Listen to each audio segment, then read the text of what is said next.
humanity.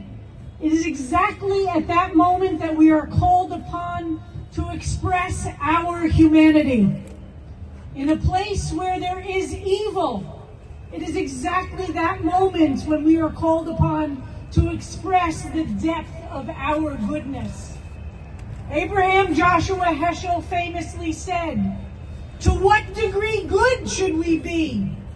We must be to the degree good that the fascists are to the degree evil." That should be our measurement of how good we should be. That's right. Source of life, Elohai Haruach L'chol Basar, God of the Spirit within every human being.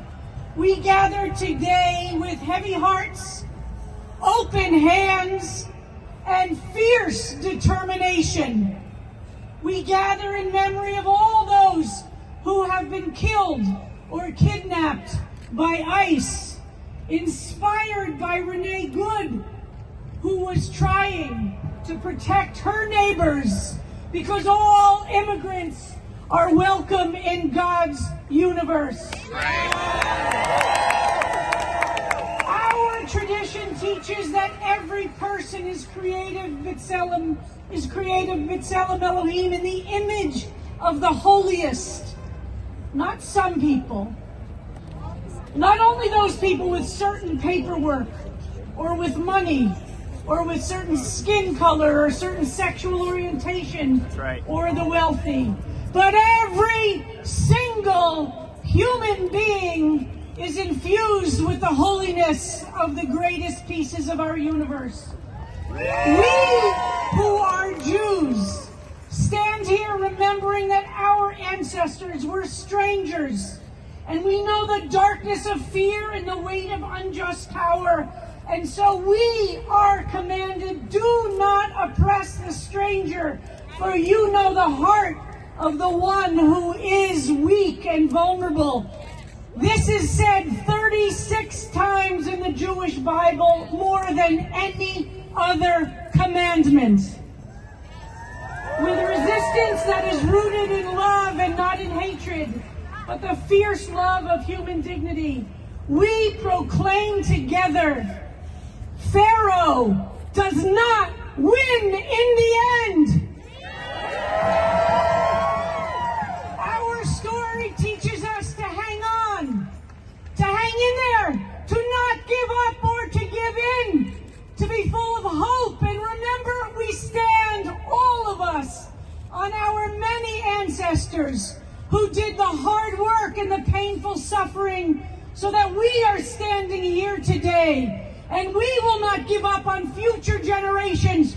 We will be the shoulders on which they will stand and look back at these terrible times and say that we stood in the light and we demanded of each of us to hope and to believe in a future.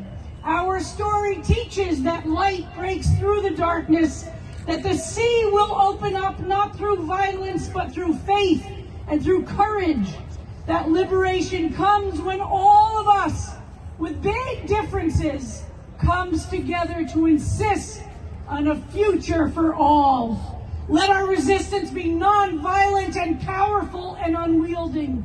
Let it be the light that exposes injustice without becoming injustice. God of justice, we mourn the dead and we stand with the living. We refuse to let grief harden our hearts. Instead, let it ignite us like the candles we light, small flames that together push back through the darkness. Bless us with the strength to work together across faiths and cultures and communities and even political ideologies to build a world where we are all safe, where safety does not require violence and love is a public act.